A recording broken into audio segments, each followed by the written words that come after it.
11 o'clock at night. The siren just went off. I heard it in advance, about 30 seconds on my phone.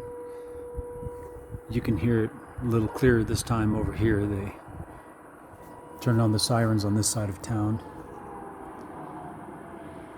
I'm still uploading these videos, these 1-minute videos, to remind you to pray for us in this city, for peace, that we will be invisible and that I will be able to continue my work and that people will be safe, especially the children and the mothers who are still here. And many people are still here.